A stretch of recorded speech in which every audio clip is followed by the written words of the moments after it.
కళ్ళం వేస్తున్న పెద్దలు ఎవరు? Question mark. నాగన్పల్లి అనాజీగూడ ఎపిసోడ్లో అధికారులు ఉదాసిత, పీటీ కింద సేకరించామంటూ రెవెన్యూ శాఖ కాళయాపన, ఇందిరాసాగర్ పరిరక్షణ పైన దృష్టి సారించాలని హైడ్రా, తెరపైకి నాగన్పల్లి అసైన్ భూముల నకిలీ పట్టాల భాగోతం. అసైన్ భూముల వెంచర్ వ్యవహారంలో అధికారుల యంత్రాంగం నిర్లక్ష్యత ఇస్తుందా దానికి అవును అనే సమాధానం వినిపిస్తుంది. పిఓటి కింద భూములు స్వాధీనం చేసుకున్నామంటూ రెవెన్యూ శాఖ నోటీసులు ఇచ్చి చేతులు దులుపుకుంటే ఔటర్ రింగ్ రోడ్ వరకు ఉన్న నీటి వనరుల పరిరక్షణలో దూకుడు ప్రదర్శిస్తున్న హైడ్రా మాత్రం ఇందిరాసాగర్ వైపు కన్నెత్తి చూడడం లేదు.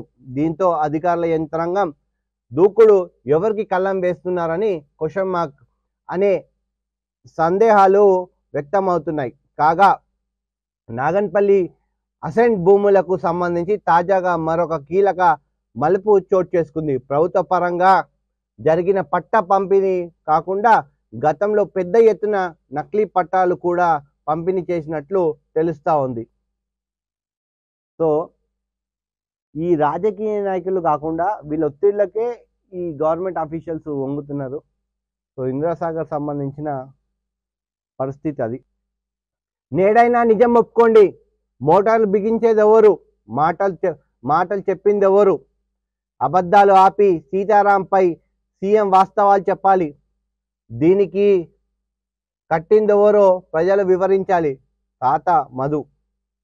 నీళ్ల కోసం బీఆర్ఎస్ ఆందోళనలో బైక్ ర్యాలీ. నియోజకవర్గంలో ప్రతి ఎకరాకు నీళ్ళు ఇవ్వాలి, హరిప్రియ. సో బీఆర్ఎస్ నేతలు ఈ మాటల యుద్ధం నడుస్తూ ఉంది. సో సీతారాం ప్రాజెక్ట్ సంబంధించి నీళ్లు ఎందుకు ఇవ్వట్లేదు, మీరు ఖచ్చితంగా ప్రతి ఎకరా కూడా నీళ్ళు ఇవ్వాలని నిన్న బీఆర్ఎస్ నేతలు ఇందోర్లో ధర్నా చేశారు. సో అటు అధికారికి తహసీల్దార్కి వినతి పత్రం కూడా ఇస్తాం.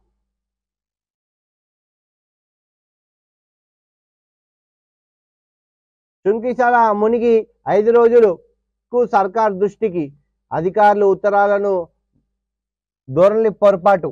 సాగర్ ఇన్ఫ్లో ఎక్కువ చూపిన కమిటీ నివేదిక.